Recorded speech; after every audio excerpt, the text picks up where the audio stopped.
Muy buenos días a todas las personas que nos acompañan en este evento. Los y la saluda Antonella Pelissari, coordinadora regional para América Latina de la Alianza OEA Pro Futuro en el marco del Portal Educativo de las Américas de la Organización de los Estados Americanos. En nombre del resto del equipo aquí presente y de la OEA, les doy la bienvenida a este webinar de lanzamiento del mapeo de buenas prácticas en educación digital de las Américas que estamos desarrollando como parte de las actividades de esta alianza. Antes de comenzar, les informamos que este webinar será íntegramente en español, pero quedará grabado y subido al canal del Portal Educativo de las Américas en YouTube, donde podrán utilizar los subtítulos. Somos conscientes del rol tan importante que ha jugado las escuelas y las organizaciones de la sociedad civil durante la pandemia y en el retorno a la presencialidad para garantizar acceso a la educación de calidad en la región. Lo han demostrado los diversos estudios que hemos realizado y publicado desde el año pasado y del cual han participado algunas de las instituciones que hoy nos acompañan. Por eso, sus voces y perspectivas por eso nos hemos dado, la tarea de continuar visibilizando su labor en la región y de acercar sus voces y perspectivas al diálogo hemisférico. Estamos convencidos de que sus experiencias en territorio y cercanía con la comunidad educativa brindan un conocimiento inigualable para allanar el camino de sus pares en otros países de las Américas. La intención de la actividad que nos convoca hoy es presentarles una propuesta para construir un mapa de buenas prácticas en educación digital de las Américas que visibilice los aportes de la comunidad educativa durante la pandemia y el regreso a la presencialidad, para que sirvan de inspiración a todas las escuelas y organizaciones de la sociedad civil de las Américas. Los formularios de postulación estarán disponibles en español, portugués e inglés y permanecerán abiertos por un mes, desde el próximo lunes 8 de agosto y hasta el 8 de septiembre, en la web del Portal Educativo de las Américas, al cual pueden acceder en el link que les estamos compartiendo en el chat. La dinámica de este encuentro se estructurará en 3 momentos. Primero, una breve introducción institucional. A continuación, una presentación a cargo del especialista y miembro del comité de expertos de este mapeo, Axel Rivas, y finalizaremos con una exposición de los requisitos de la convocatoria para dar luego paso a un espacio para preguntas por parte de los y las asistentes, para lo cual les pido que vayan escribiendo sus consultas en el chat. La OEA es el principal foro gubernamental hemisférico y reúne a las más altas autoridades de los Estados miembros de los distintos sectores para promover la cooperación y el diálogo político. La misión de nuestra Secretaría Ejecutiva para el Desarrollo Integral, la SEDI, es apoyar y facilitar y promover el desarrollo integral en los Estados miembros, promoviendo el diálogo intersectorial, las asociaciones público-privadas y la creación del consenso en la integración de políticas públicas del desarrollo humano sostenible. En particular, nuestro Departamento de Desarrollo Humano, Educación y Empleo apoya los esfuerzos de los Estados miembros para aumentar el acceso a una educación de calidad y oportunidades de aprendizaje permanente. Somos los encargados de reunir a las ministras y ministros de educación de la región en la 11ª reunión interamericana de ministros de educación a celebrarse en noviembre de este año para establecer la segunda etapa de la Agenda Educativa Interamericana, que marcará las prioridades de los gobiernos y de la organización por los siguientes 6 años en materia educativa. En el marco de la importancia que tiene la colaboración multisectorial, agradecemos la presencia y colaboración de la Fundación Pro Futuro, con quienes desde 2017 hemos realizado un esfuerzo conjunto para desarrollar actividades y proyectos con ministerios de educación y organizaciones de la sociedad civil de todo el continente, siempre con el objetivo de garantizar el ejercicio del derecho a la educación y especialmente de los niños, niñas y adolescentes de entornos más desfavorecidos para que nadie se quede atrás. Agradecemos una vez más a Diana Hincapié Castilla, gerente global de redes de aprendizaje de Profuturo, y al especialista que hoy nos acompaña, Axel Rivas, también al equipo de Fundación Profuturo y al equipo del Portal Educativo de las Américas y a todas y todos los presentes que representan escuelas y organizaciones sociales de la región por acompañarnos en este evento. A continuación, le doy la palabra a la gerente de redes de aprendizaje de Profuturo a nivel global, Diana Hincapié Castilla.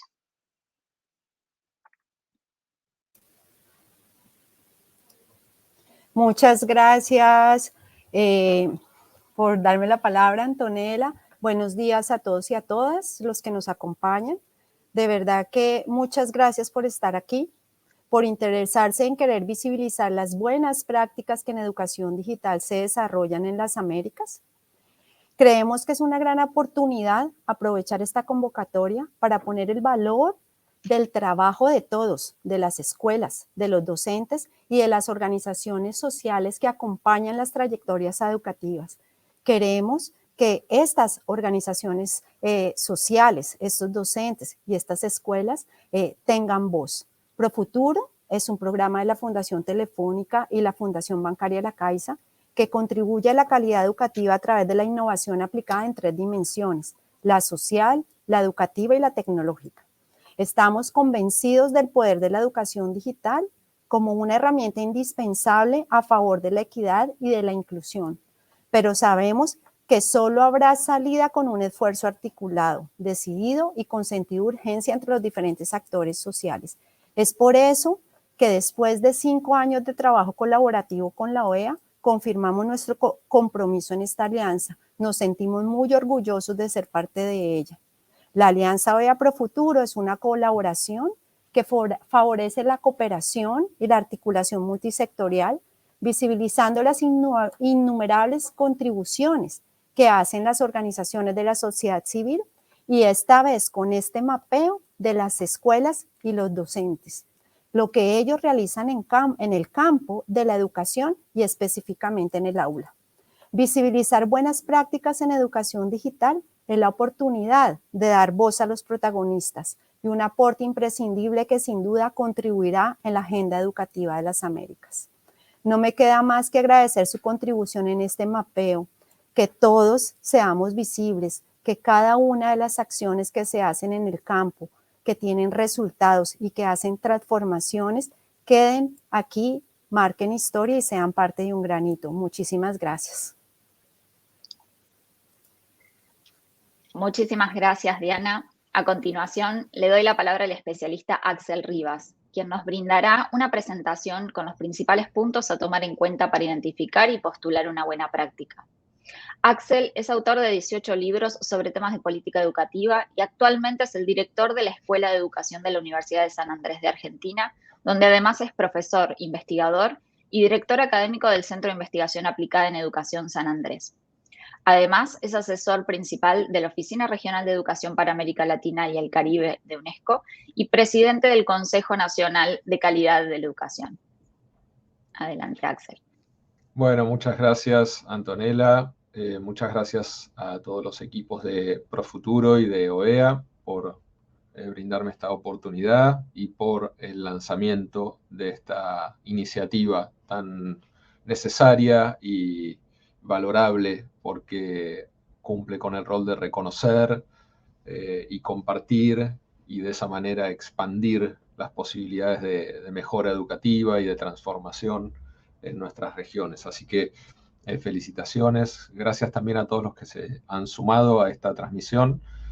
Voy a compartir una breve presentación con algunas ideas y sugerencias alrededor de este mapeo para dar consejos y para pensar juntos, reflexionar acerca de cómo conceptualizar y cómo contar las buenas prácticas que existen en nuestros sistemas educativos. Y voy a empezar por una pregunta existencialista de alguna manera, si existen las buenas prácticas, y creo que tiene que ver esta pregunta con un primer posicionamiento alrededor de la educación en nuestras sociedades, el valor de la educación en nuestros contextos tan complejos y que muchas veces tiene una visión, una connotación negativa, ¿no? Aquí sume una serie de recortes de diarios, como seguramente aparecen en muchos de nuestros países, donde las noticias educativas son, en general, malas noticias, ¿no? Noticias que nos hablan de los déficits, de los problemas, de las deudas y muchas veces desde una mirada muy crítica de que los sistemas educativos son anacrónicos o no sirven o no funcionan o están fuera de su tiempo.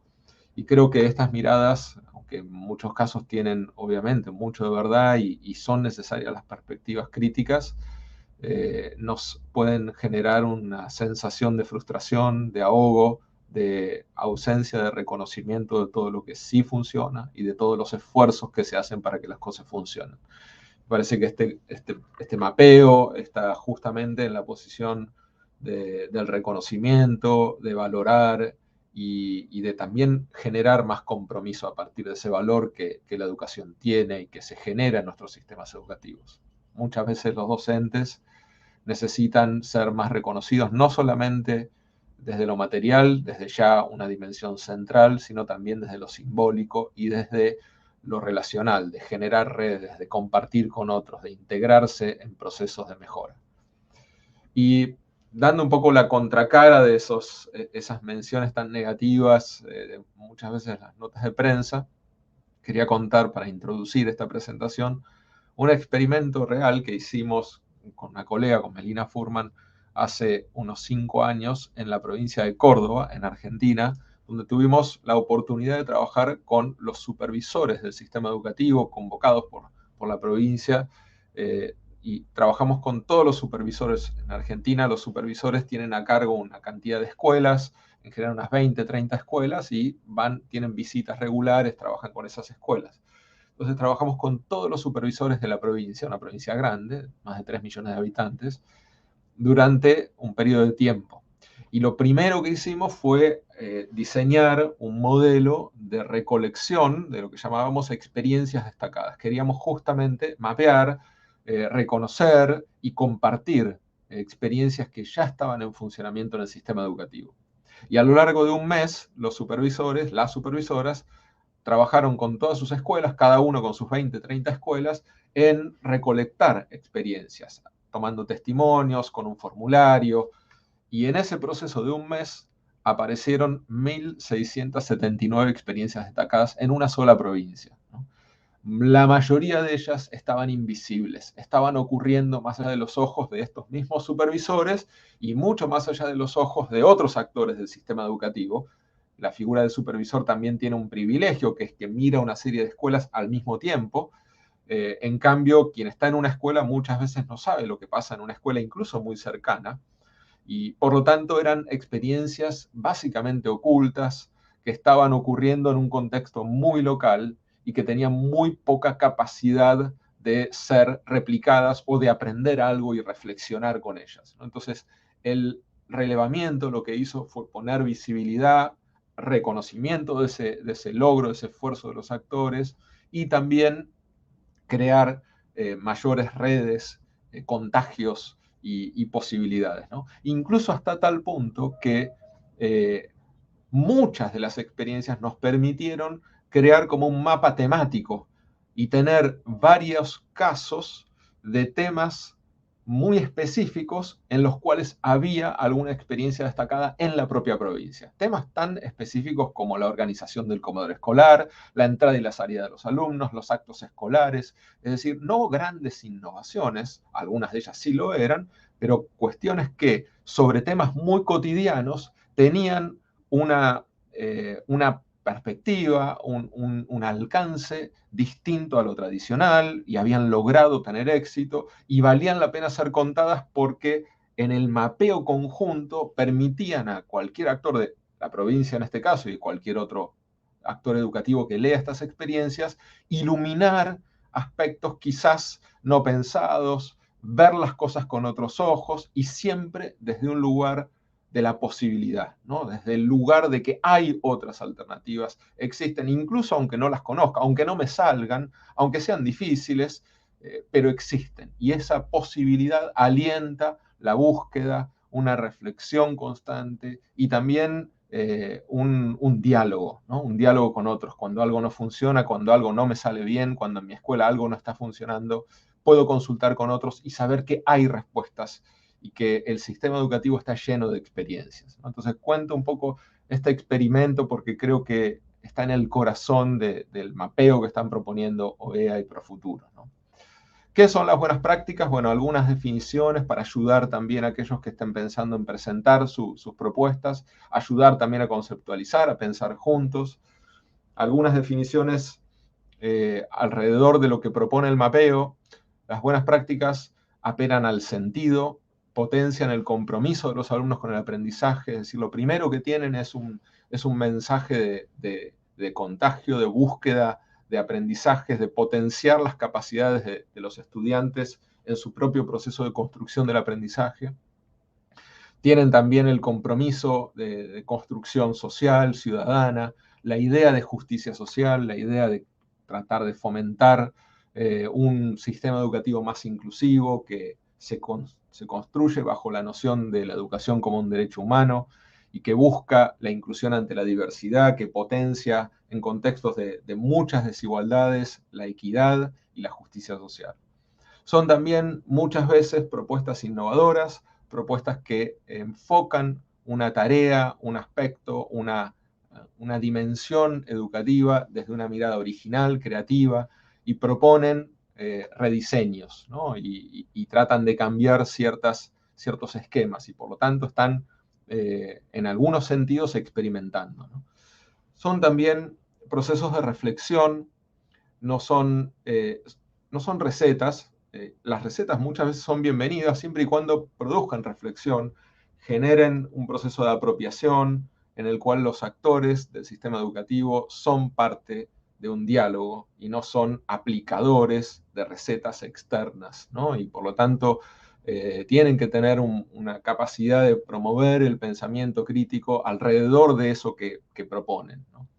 Son también o deberían ser sustentables, es decir, tienen que tener la posibilidad de ser recreadas, no solamente por la propia institución, sino por otras, tienen que ser posibles de ser institucionalizadas, porque muchas veces el riesgo de las innovaciones es su fugacidad, ¿no? Y muchas veces la frustración que genera algo que costó mucho esfuerzo y que desaparece muy pronto, ¿no? Entonces es muy importante que estas prácticas tengan la concepción de ser institucionalizadas, de crear nuevas rutinas, mejores que las anteriores, pero que en definitiva son rutinas o que posibilitan la replicabilidad y la escala y la comunicación hacia otros, ¿no? No son solamente logros individuales de sujetos que probablemente sean muy excepcionales, carismáticos y que en realidad esa innovación está solamente atrapada en ese sujeto,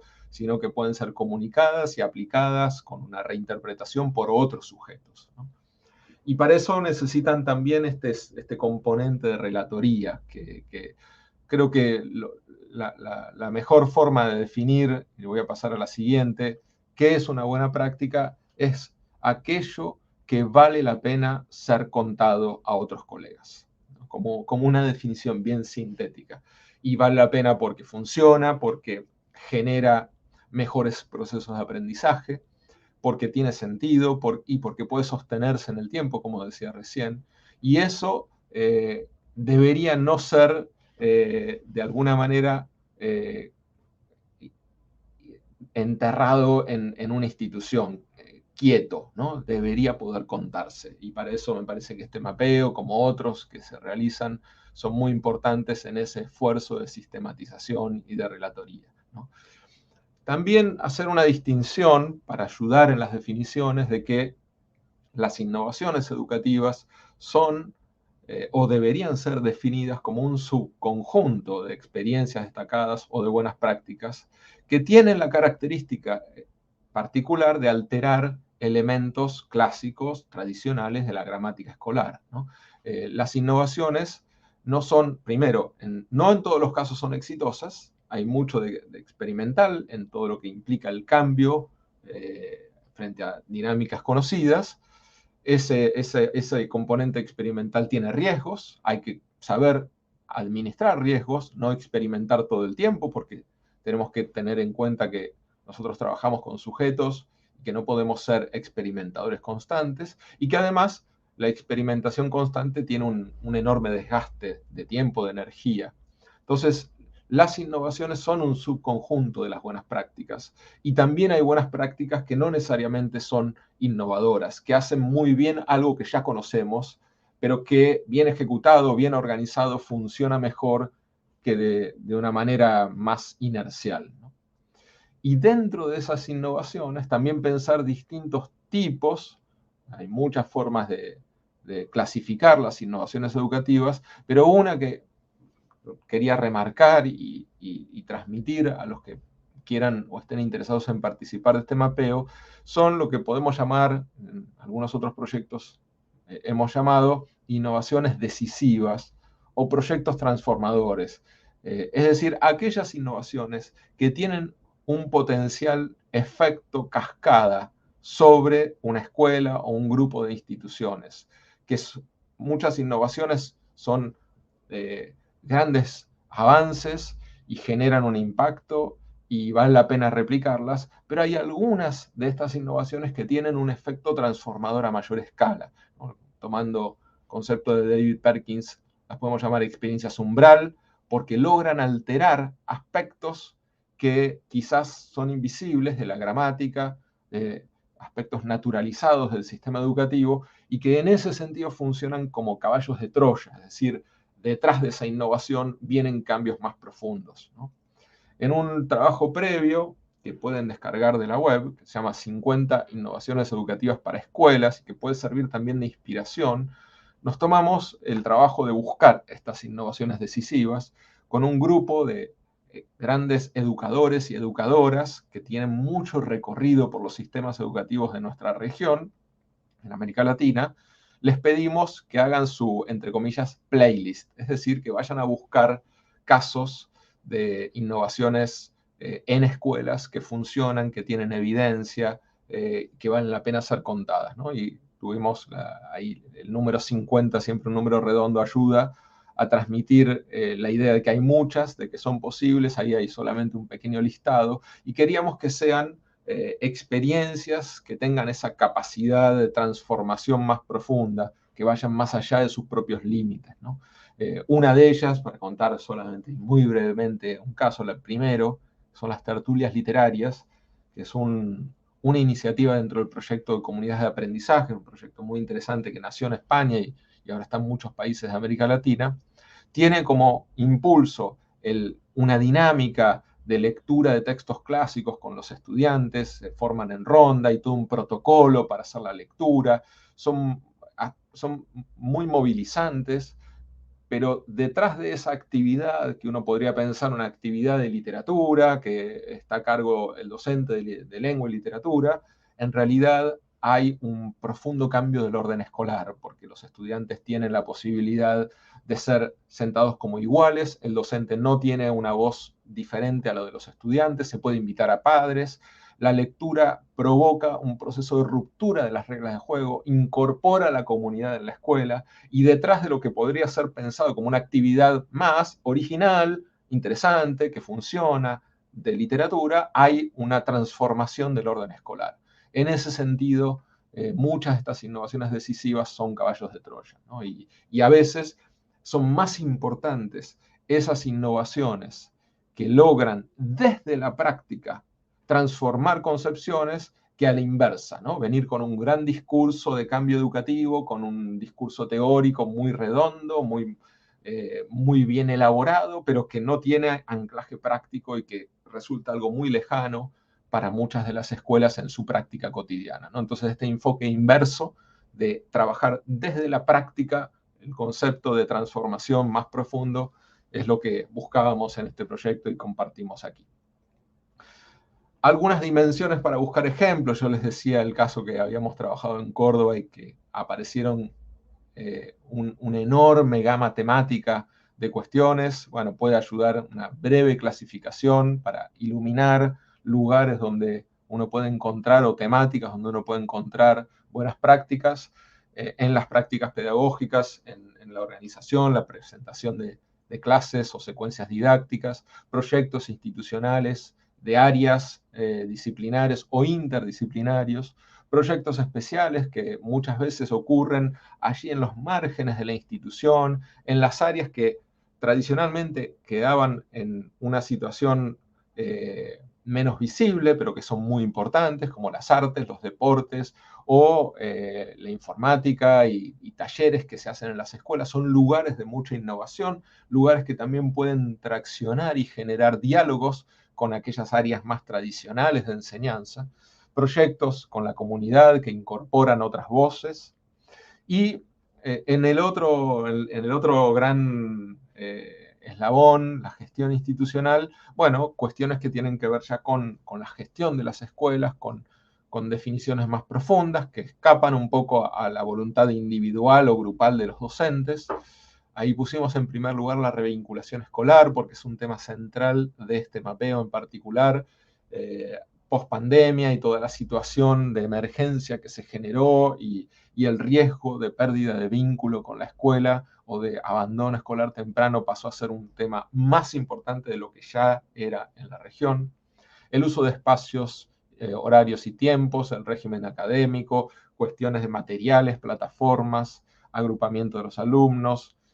Bueno, ahí podrán ver, y seguramente la presentación después podrá ser compartida, muchas dimensiones que pueden ayudar a poner el pensamiento en acción. Bueno, ¿qué estamos haciendo en esta dimensión? ¿Cómo trabajamos en la gestión de la información o en la comunicación con las familias para pensar también y para habilitar que este mapeo sirva también como un ejercicio de reflexión institucional?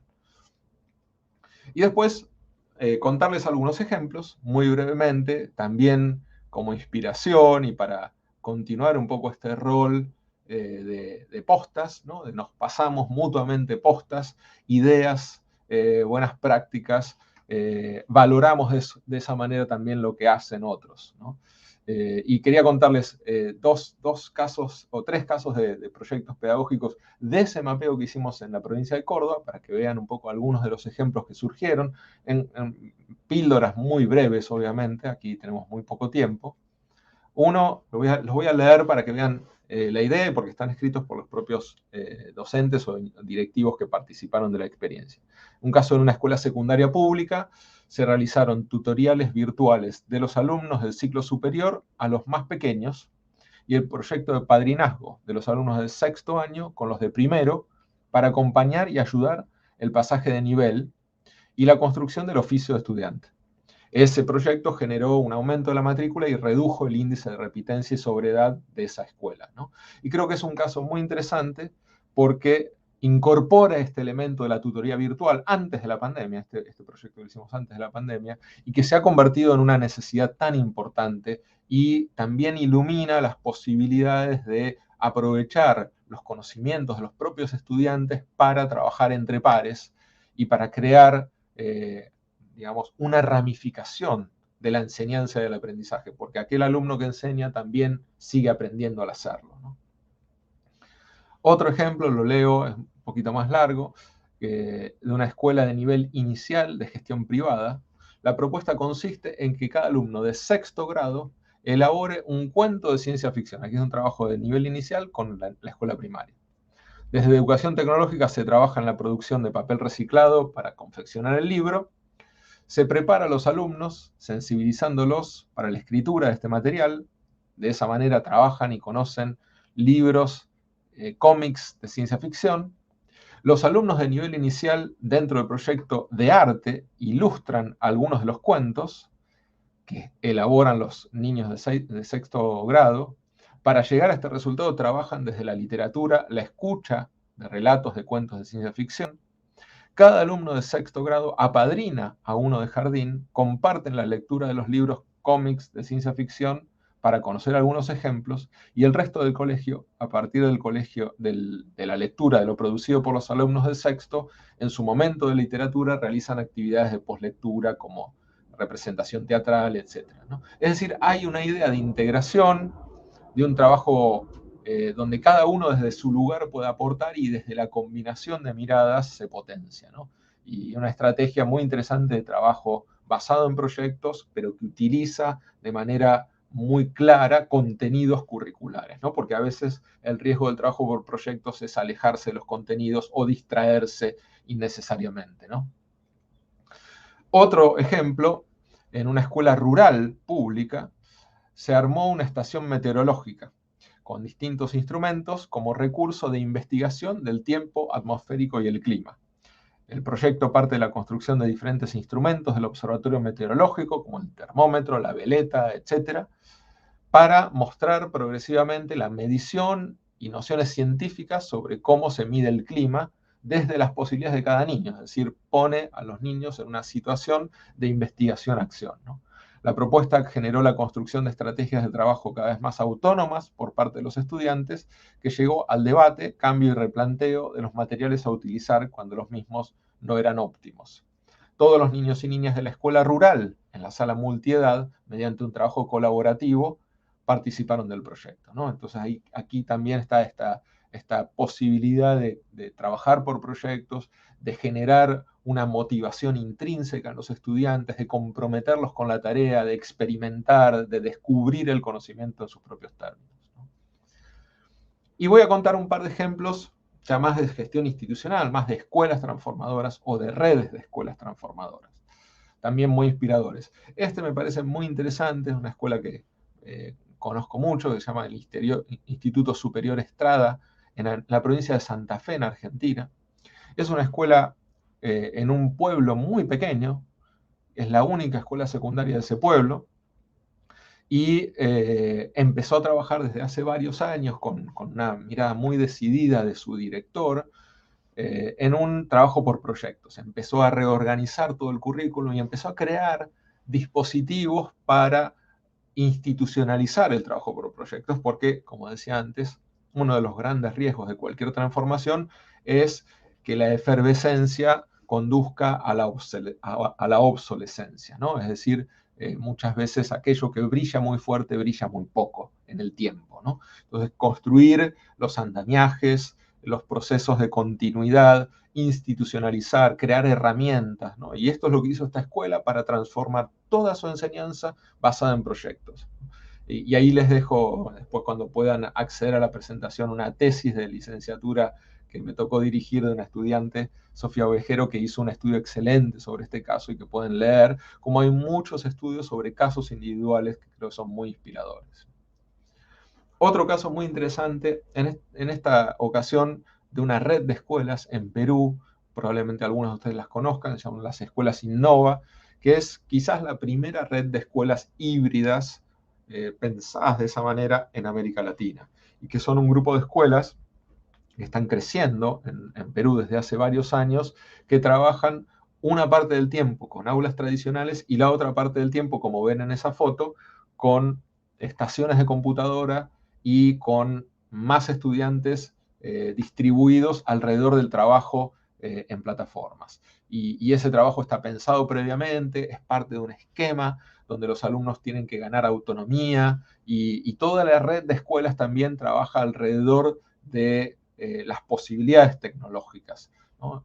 Muchas veces la innovación tiene la frontera de la institución, ¿no? Encontramos muchas escuelas que son nodos de innovación, que son fascinantes para conocerlas, pero que tienen mucha impronta individual. Muchas veces algún personaje muy carismático, muy potente como educador o educadora que lidera esa institución.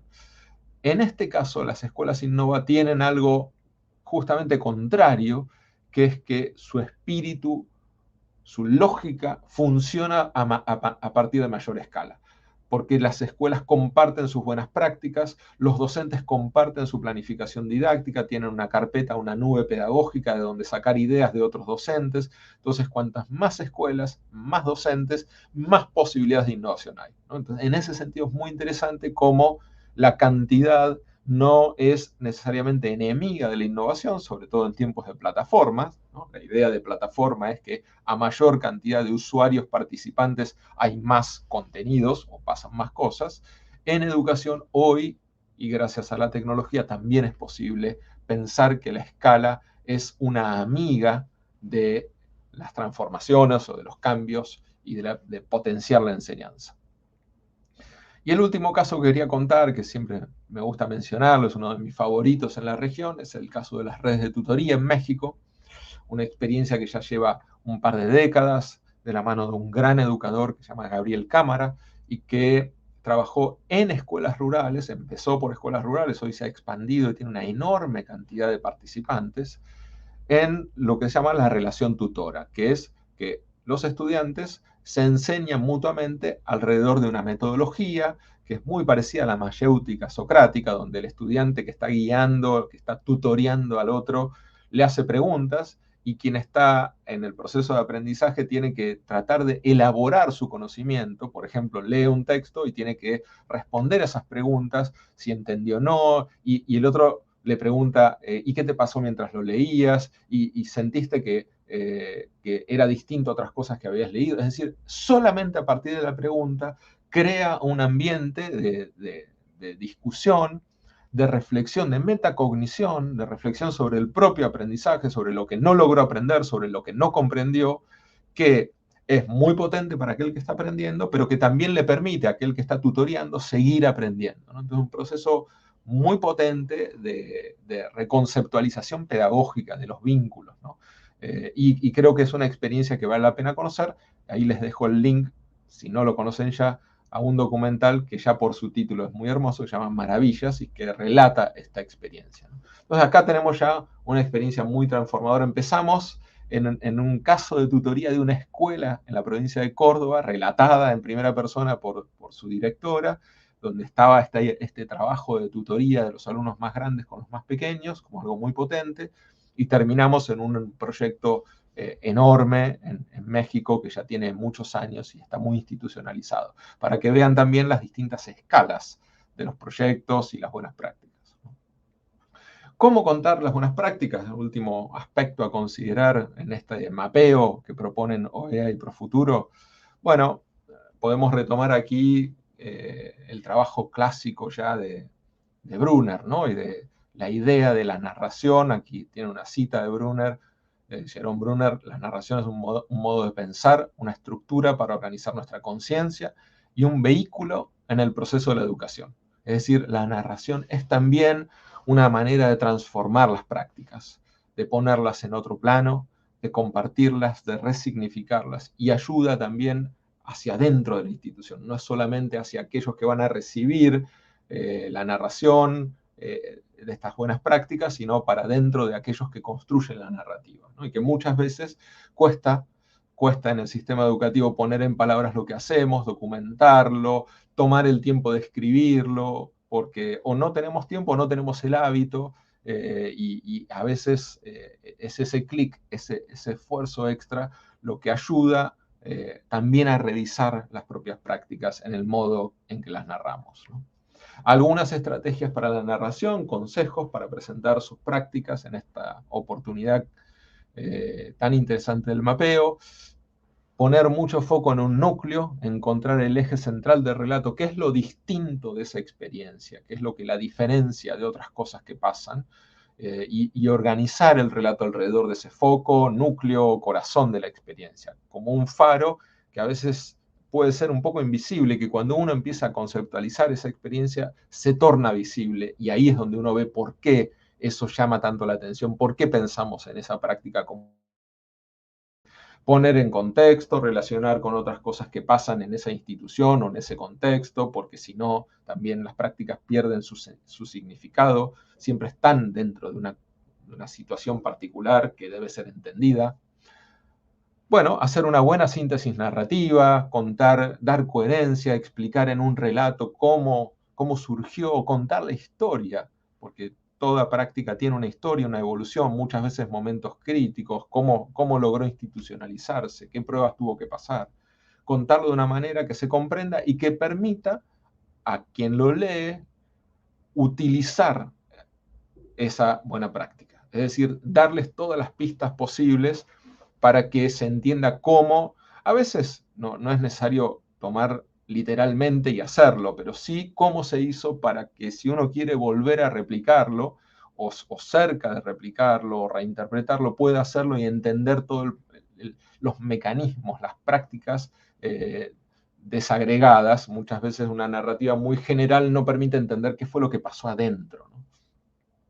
Tratar de contar evidencia de la mejora, es decir, argumentar por qué es una buena práctica, evidencia cuantitativa, si logró impacto concreto que uno pudo medir, o cualitativa, si son testimonios, pero que puedan dar una justificación lo más científica posible de la validez de por qué es una buena práctica y por qué vale la pena que otros la conozcan, ¿no? Y en lo posible también incorporar distintas voces para que no sea el relato de una única persona, que puede ser el que organice y el que gestione la documentación, pero tratar de buscar diversas voces que permitan reflexionar en conjunto sobre esa práctica. Y también no solamente elogios o lo que funcionó, sino lo que se aprendió, lo que no funcionó, los obstáculos que tuvo, porque aquel que las lee lo va a sentir mucho más cercano y no como algo ideal, ¿no? Y por último, ¿por qué contar las experiencias destacadas? Bueno, lo hemos venido diciendo, pero aquí quería poner un poco en juego lo que Dewey, hace ya 100 años, llamó el círculo de la experiencia del aprendizaje, y que tiene que ver con esta rueda que nuestros educadores y educadoras ponen en juego cuando experimentan, cuando ponen en juego algo distinto, algo nuevo, lo sistematizan, hacen un proceso de recolección, de organización, lo comparten, reflexionan a partir de compartirlo, y eso los ayuda a planificar y a generalizar, a llevar a nuevos lugares, ¿no? Este círculo de expansión, de ramificación, de diálogo, y también de reconocimiento, ¿no? Como decíamos al principio, de todo lo que sí funciona y todo lo que sí logra el sistema educativo. Y por último, algunas publicaciones para seguir buceando. Hay muchas, acá dejamos algunas que hemos trabajado: las escuelas innovadoras en América Latina, inspiraciones alcanzables, las preguntas educativas entran en el aula. Bueno, distintos proyectos, todos de acceso libre, que pueden consultar para inspirarse y para compartir con sus colegas. Mucha suerte, esperemos que puedan compartir sus logros, sus reflexiones, y que eso haga crecer y mejorar nuestros sistemas educativos. Muchas gracias.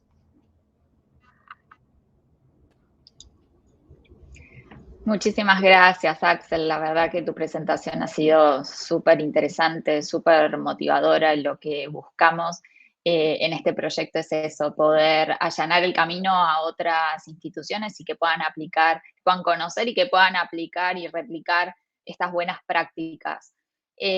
Antes de comenzar con la exposición respecto de los requisitos y los reconocimientos de esta convocatoria, te acerco una de las preguntas que llegó al chat, en particular sobre la experiencia de Innova Schools, que preguntaban si son escuelas públicas o privadas. Son escuelas privadas. En ese caso, escuelas privadas es una red que apela a una población de capas sociales medio o medio bajas, de bajo costo, ¿no? Pero son escuelas privadas. Muchas gracias, Axel. Bueno, a continuación les comentaré algunos de los requisitos y reconocimientos de la convocatoria. No obstante, para más información pueden dirigirse al link que queda en esta transmisión y que figura en el chat. Les recordamos que los formularios de postulación estarán disponibles en español, en portugués, en inglés, y permanecerán abiertos por un mes, desde el próximo lunes 8 de agosto y hasta el 8 de septiembre. Se valorarán cada una de las experiencias presentadas y se pondrá especial foco en aquellas prácticas que consideren el acompañamiento a las trayectorias escolares y la mejora de los aprendizajes, involucrando recursos innovadores desde el punto de vista pedagógico y que incorporen a las nuevas tecnologías digitales como recursos que viabilicen las estrategias. Podrán postular buenas prácticas organizaciones de la sociedad civil de países de América Latina y el Caribe, o instituciones educativas de gestión estatal o privada de nivel inicial, primaria o secundaria, de todas las modalidades, siempre que estén debidamente reconocidas como tales por la entidad gubernamental competente de países en América Latina y el Caribe. Las entidades participantes podrán postular más de una buena práctica, siempre y cuando esta última haya sido desarrollada por un o una docente, directivo o representante de la organización de la sociedad civil diferente. La buena práctica a postular tiene que haberse iniciado por lo menos en 2020 y estar activas hasta la fecha del mapeo. Respecto de los reconocimientos, al finalizar la convocatoria, por un lado, se elaborará una sistematización sobre la totalidad de las buenas prácticas presentadas que cumplan con los criterios de selección, buscando dar a conocer el tipo de iniciativas desarrolladas a partir de un compendio de buenas prácticas educativas. Además, Las buenas prácticas representadas que cumplan con los criterios de selección se publicarán en un mapa interactivo alojado en una página web del portal educativo de la OEA a modo de repositorio abierto al público en general. Además, se realizará un video que será difundido en redes sociales y otros medios de comunicación, buscando dar visibilidad a las prácticas presentadas más destacadas, a las que se les brindará una certificación por la Secretaría General de la OEA, reconociendo la buena práctica educativa. Por último, se seleccionarán 4 buenas prácticas, 2 postuladas por entidades educativas y 2 postuladas por representantes de organizaciones de la sociedad civil, a quienes se invitará a designar a un o una docente vinculados a la buena práctica para que asista al evento Enlighted 2022 que se realizará en el mes de noviembre en Madrid, España, con todos los gastos pagos. A continuación, responderemos algunas consultas y quienes nos vean en diferido en nuestro canal de YouTube podrán dirigirlas al portal @oea.org. A ver, acá estamos compilando todas las preguntas. A ver, vamos con la primera. ¿Es posible que participen docentes de manera individual? En esta edición del mapeo, los docentes que deseen postular prácticas deben estar vinculadas a una institución educativa. En futuras ediciones probablemente estemos evaluando la posibilidad de incluir otros tipos de representantes de la comunidad educativa y otros niveles de educación que sean incluidos también en una convocatoria.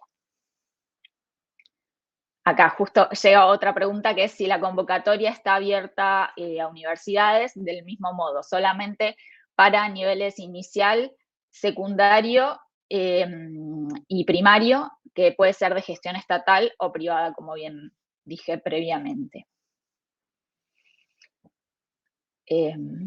¿A partir de cuándo estará abierto el formulario? Bueno, reitero una vez más, a partir del próximo lunes 8, por un mes completo, hasta el 8 de septiembre van a estar abiertos los formularios para registrar la buena práctica. A ver. ¿Qué peso considera que tiene la participación activa de las y los beneficiarios de los proyectos para el éxito de una buena práctica? Esto quizás ahí nos podría ayudar Axel, no sé si todavía te tenemos online para brindarnos un poco más de tu sabiduría. ¿Cuál es la pregunta, Antonella? Sí, ¿cuál es la pregunta, Antonella? ¿Me escuchás?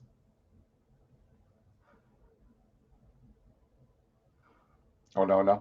Mientras se conecta Axel de vuelta, avanzo con otra de las preguntas. A ver, ahí te tenemos, Axel. Sí, ¿me escuchan ahí? Sí, perfecto. Sí. ¿Cuál era la pregunta? ¿Qué peso considera que tiene la participación activa de las y los beneficiarios de los proyectos para el éxito de una buena práctica? Bueno, desde ya es una dimensión importante y siempre uno quiere tener un proceso participativo que involucra a aquellos que son los beneficiarios, ya sean alumnos o una comunidad. Y por eso también creo que es importante tener sus voces, ¿no? Recolectar las voces. Es a veces una oportunidad, ¿no? Porque uno a veces tiene toda la impresión de que algo está funcionando muy bien, o tiene una mirada indirecta de que eso funciona bien, y esta puede ser una oportunidad para preguntar o para hacer un taller de trabajo alrededor, evaluando esa experiencia y poner en juego a partir de esa oportunidad también un replanteo de lo que esa experiencia significa para los que participan en ella. Así que creo que es una oportunidad, a veces las escuelas ya lo hacen de manera de iniciativa propia, pero es una oportunidad también para tomarse ese pequeño espacio de evaluar, analizar y escuchar las voces de los que participan en la experiencia. Muchísimas gracias, Axel. Tenemos aquí otra pregunta. Somos una institución de educación superior privada que trabaja con algunas escuelas primarias y secundarias. ¿Podemos participar? Dentro de los requisitos podrán participar aquellas instituciones que sean tanto de gestión estatal o privada, siempre que estén debidamente reconocidas como tales por la entidad gubernamental competente en el país en donde están trabajando. A ver si llega alguna más.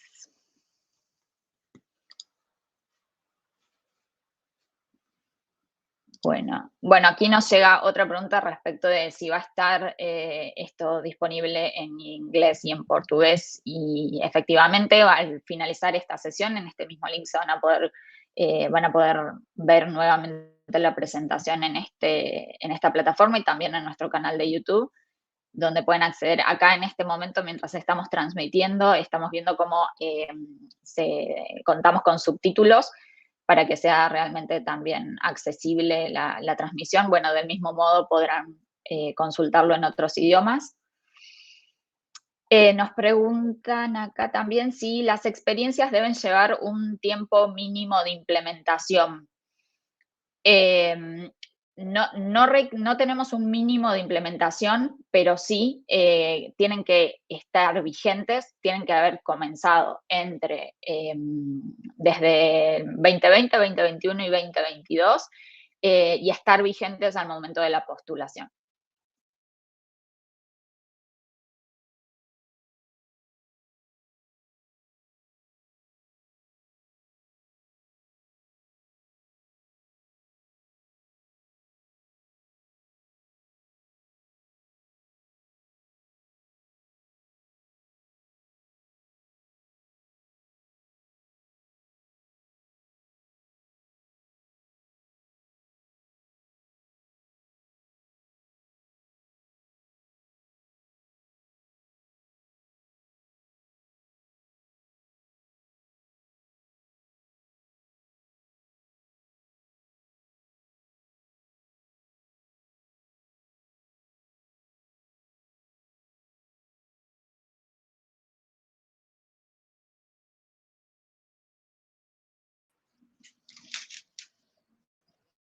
Bueno, disculpas, tuvimos un pequeño problema de conexión, pero aquí seguimos. Bueno, y aquí nos preguntan... bueno, como estábamos diciendo, estábamos terminando con que tienen que estar las buenas prácticas, tienen que estar vigentes al día de hoy y tener mostrar resultados de cambio y de sostenibilidad de la buena práctica, tal y como detalló Axel. Bueno, por el momento no han llegado más consultas, no obstante, como les dijimos, pueden seguir dirigiéndonos las preguntas a portal@oea.org. También podrán llegar sus preguntas en la página web del Portal Educativo de las Américas. Y antes de despedirnos, queremos comentarles que el próximo 6 de septiembre estaremos realizando un nuevo webinar con la presentación de otra de las especialistas que es miembro del comité de expertos, la señora Ana Rad, proveniente de Chile. Así que los y las invitamos a participar de este nuevo webinar. Y antes de finalizar, quiero agradecerle una vez más, en primer lugar, a Axel por tu presentación, que ha sido súper clara. Creo que les ha dado un montón de tips y de ayudas a todos aquellos y aquellas que quieran postular sus buenas prácticas. No sé si quieres dejarles algún mensaje más a todos aquellos y aquellas que están interesados. No, saludos y ojalá que se puedan presentar, que se animen, ¿no? Que se animen. Hay que dar ese paso, ese impulso, que es una oportunidad de conversar con docentes, con colegas. A veces uno necesita un poquito ese impulso externo, esa motivación para hacer algo que en el día a día muchas veces no hay tiempo. Así que ánimo. Bueno, muchísimas gracias, Axel. Les recordamos otra vez que también en el chat están publicadas las bases y condiciones que también pueden encontrar en la web del portal. Quiero agradecer una vez más a todos los equipos de Diana, también si estás por ahí, quiero agradecerte una vez más por tu colaboración. No, muchísimas gracias a todos. Creo que esta alianza lo bueno que tiene es que creo que es una buena práctica, que también la deberíamos documentar aquí, porque hemos aprendido a trabajar con una organización como la OEA, un programa social que que tiene inversiones de fundaciones empresariales de manera articulada con los gobiernos, y lo que queremos hacer aquí es aprovechar la oportunidad de poner en valor todos esos conversatorios que se han tenido, donde también los gobiernos han resaltado la importancia de las organizaciones sociales que acompañan las trayectorias educativas. Han resaltado la importancia de esos docentes héroes que en épocas de crisis han creado procesos y didácticas para el aula que han sido innovadoras y han generado cambios, que han transformado desde lo digital. Entonces, esta es una gran oportunidad para que hagamos historia y de verdad, ojalá podamos tener un mapeo en toda América donde por lo menos así no se quede ningún país por fuera. Ojalá tuviéramos presencia de todos los países, ¿sí? Y todos tengan representatividad, ¿no? Es una gran oportunidad decirles que estas iniciativas que estamos haciendo son en el marco de la agenda educativa, son contribuciones también que se tienen en cuenta para la próxima reunión ministerial, y creo que es súper clave poder tener este mapa y que también los ministerios puedan visibilizar todo este rol que hacen las organizaciones sociales y obviamente que sus docentes, directores y escuelas se puedan amplificar en toda la región. ¿Ok? Muchísimas gracias, Diana. Bueno, siguen llegando preguntas, simplemente por una cuestión de tiempo no las podemos seguir respondiendo aquí, pero les invitamos a enviarlas a portal@oas.org.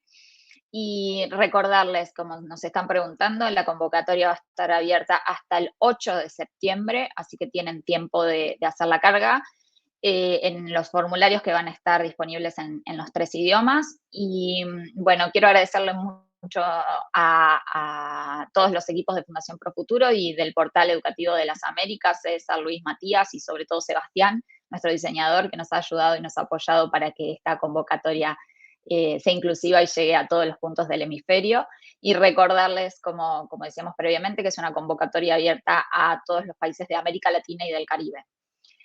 Sin más, les agradecemos muchísimo por estar presentes en el día de hoy, por acompañarnos, por hacernos llegar sus preguntas. Y bueno, los esperamos en el próximo evento y los invitamos sobre todo a postularse para construir un mapa de buenas prácticas en educación digital que realmente represente a todos los puntos de América Latina y del Caribe y que sea el puntapié para poder construir un mapa sobre otras áreas de la educación que queremos que sean replicables, que sean sostenibles y que realmente contribuyan al desarrollo de políticas educativas inclusivas en el hemisferio. Muchas gracias a todos y a todas. Buenos días.